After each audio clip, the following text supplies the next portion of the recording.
Filannoo pireezidantummaa dorgomuuf galmaa'e kanaaf oduu dabalataan waliin tura an asli galgalu.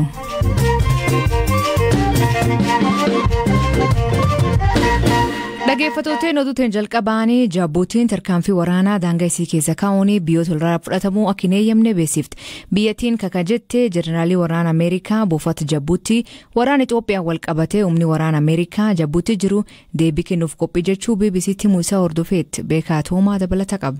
Ajajaa olaanaan waraana Ameerikaa akka buufata Jabuutii Wiiliyaam Zaanaa torbee darbe gaaffiif deebii BBC waliin taasisaniin waraanni kaaba Itoophiyaa hammaatee finciltoonni Finfinnee qabatan yoo ta'e humni waraana Ameerikaa Jabuutii jiru dippiloomaatotaa fi lammiilee Ameerikaa Itoophiyaa keessa jiran baasuuf akkasumas tarkaanfii barbaachisaaf qophii ta'uu himanii turan. Kana hordofeeti ministeerri dhimma alaa Jabuutii Mahmuud Ali Yusuf biyyi isaanii tarkaanfii waraanaa dhimma biyyoota ollaa gidduu seenuuf fudhatamuuf ka'umsa akka hin taane himan. Olloota isaa waliin hariiroo gaarii qabu mootummaan Jabuutii kun akka ta'uuf hin ayyamu jedhan aangaan kun karra galaana diimaa kataatee Jabuutii keessatti biyyoota buufata waraanaaf loltoota qaban keessaa tokko Ameerikaadha. Jabuutiitti ajajaa waraana Ameerikaa Wiiliyaam Zaanaa tasgabbii dhabiinsi Itoophiyaa naannoo gaanfa Afriikaaf balaa qabaachuus himanii turan. Jeneraalichi itti dabaluunis Finfinneen yoo harka finciltootaa jala galte rakkoo namoomaa olaanaatu uumamaa jechuun akeekkachiisaniiru. Kaayyoo waraana Ameerikaa Jabuutii buufatee jiru inni ijoon Afriikaatti keessattuu Afriikaa bahaatti yeroo rakkinaatti deebii kennu ta'uu kaasuun barbaachisaa ta'e yoo argame hojjettoota Imbasii Ameerikaa Itoophiyaa jiru dabalatee lammiilee Ameerikaa hunda Itoophiyaa keessaa baasuuf qophii ta'uu himan. Gaaffiif deebii qondaalli waraanaa kun BBC waliin taasisan hordofe waraana Itoophiyaa waggaa tokko lakkoofsise karaa nagaa akka xumura argatu dhiibbaa gochaa akka jirtu Ameerikaan tarkaanfii humnaa fudhachuutti cehuu maltii yaaddoon jedhu marsaalee hawaasaa irratti calaqqisaa ture. Ministeerri Haajaalaa Jabuutii garuu biyyi isaanii tarkaanfii waraanaa akka kanaaf ka'umsa akka hin taane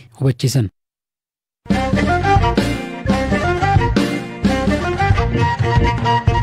Labsii yeroo muddamaa sadarkaa biyyattii mootummaa federaalaa baasbuur godhachuun qajeelfama sochii namaa fi konkolaataa isaatiin daangessu baasuu isaa mootummaa naannoo Oromiyaa beeksise.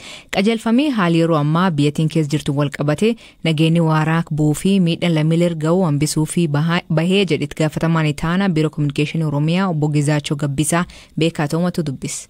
Labsiin bahee sa'aatii sochii daangessuudha. Sa'aatii sochii daangessuu galgala haga sa'aatii 3tti namni socho'uu hin danda'a. Konkolaataan amma sa'aatii 2tti.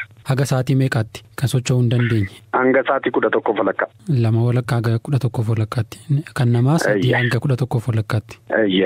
Namni sa'aatii kaa'ame kana keessatti sakattaan daandii irratti hin jiraata.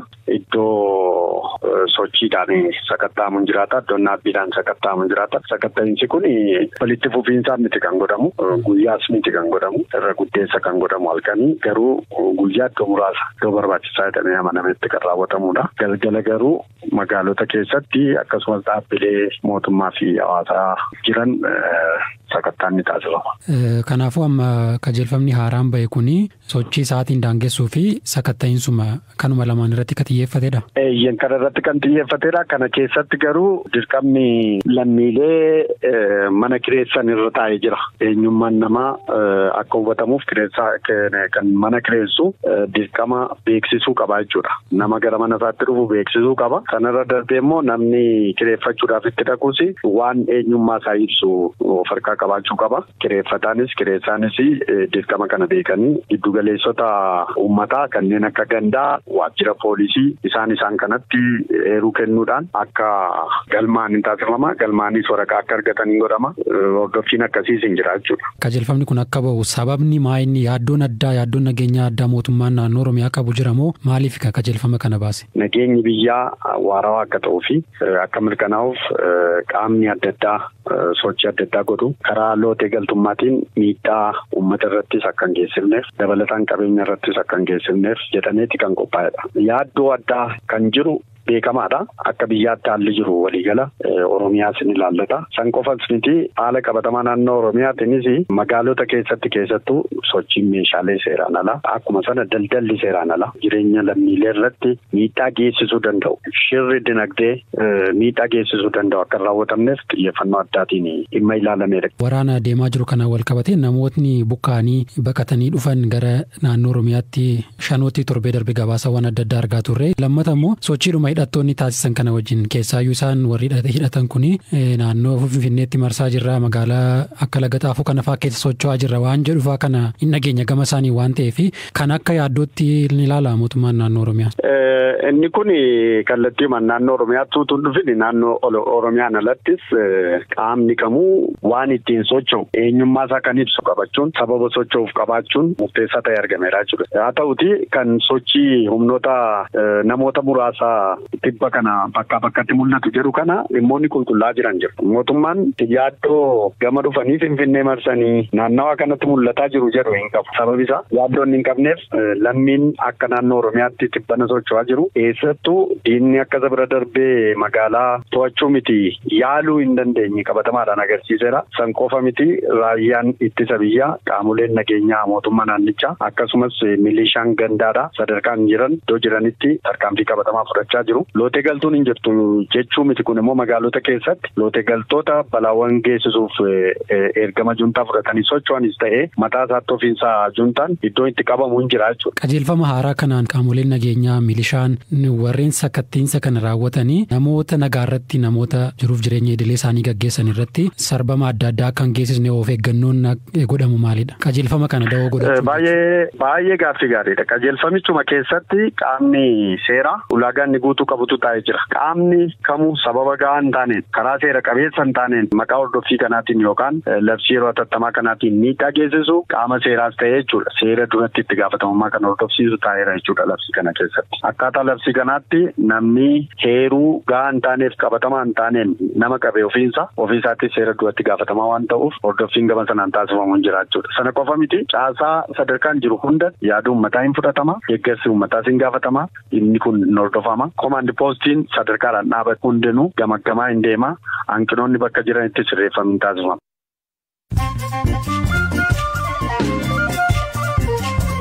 Dhaggeeffattoota namoota gaggabaabaa addunyaa isanii dhiyeessaa jalqabaanii magaalaa Finfinnee keessatti duulii tallaalii kooronaavaayirasii kennuu guyyoota 10 turuu eegalam biiroo fayyaa magaalattii Akimeetii tallaaliin namoota umriin isaanii gan 12 ol ta'ee fi buufataalee fayyaa dabalatee gabaa gurguddoo baankii buufataalee geejjibaa fi bakkeewwan kaaniitti ni kennama.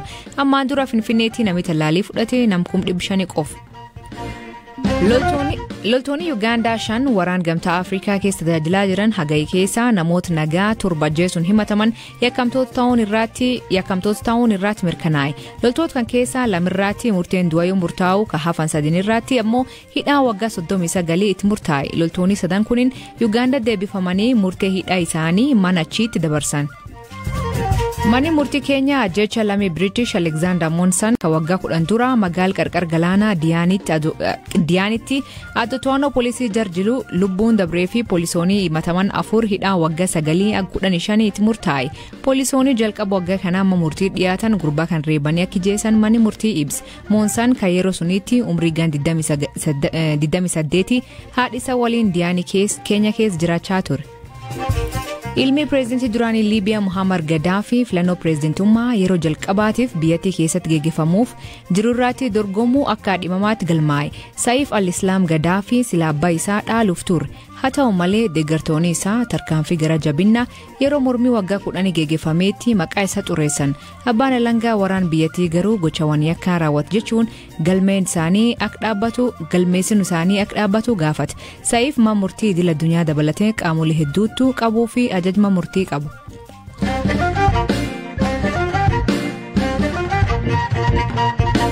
Xumur irratti torbe dabre kan heerumte falmituu mirgoota dubartoota fi badhaafamtuu noobeelii nagaa Malaalaa Yousafzai yaaddoo waa'ee fuudhaa yookiin gaa'ila qabdu himte. Ammaan dura fuudhi irratti qeeqa adda addaa dhiyeessaa ka turte Malaalaan yaaddoo qabu malee gaa'ila mormuu hin turre jetti. I was not against marriage. I had concerns about marriage and that. Duruma gaa'ila hin mormu ture garuu yaaddoo qaba ture. Yaaddoon kiyya kun shamarran guutuu addunyaa irra jiran waa'ee gaa'ila umrii malee fi humnaan heerumuu argan biratti kan hubatamudha. Gaa'ila keessatti irra caalaa aangoo kan qaban dhiirota. Shamarranii fi dubartoonni dhiirota caalaa waan gaa'ilaaf jedhanii itti dhiisan hedduu qabu. Aadaawwan gaa'ila kennaa hedduun olaantummaa warra dhiiraa fi loogii dubartootaa irratti godhamuun kan guutamedha. Kanaaf kun akka jijjiiramu gaafii kaasuu dhiibbaa gochuu qabna. Ani garuu nama waan itti amanu naaf kabaju waan argadheef carraa qabeettidha. Nama qoosaa kiyya hubatuu fi waan waliin qooddannu hedduu qabnudha. And he understands my sense of humor and we have a lot in common.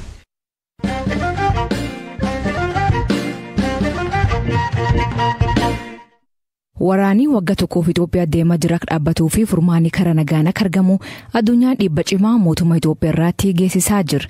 Namoonni kumaatamaan lakkaa'aman lubbuu isaanii waraan kanaan dhabanii miliyoonaan kan lakkaa'aman qe'ee isaanii irra buqqa'an. US dhiyeen kanaa mirgoota namooma sarban jechuun Itoophiyaa dabalatee Maaliif Ginii waliigaltee biyyoota kanaa fi carraa daldala qaraxa irra bilisa ta'e kennuu addaan kutuu beeksifte. Murteen kun dinagdee duraanuu waraanii kun dadhabsiisirratti dhiibbaa hamaa qabaachuu himan. Gaazexeessaan BBC Kalkidan gara hawaasaa imaluun gabaas kan qopheesse. Magaalii hawaasaa akka kibbiyyatii jiru warshaalee huccuuwwan oomishuun garbi alaatti ergan hedduu of keessa qaba.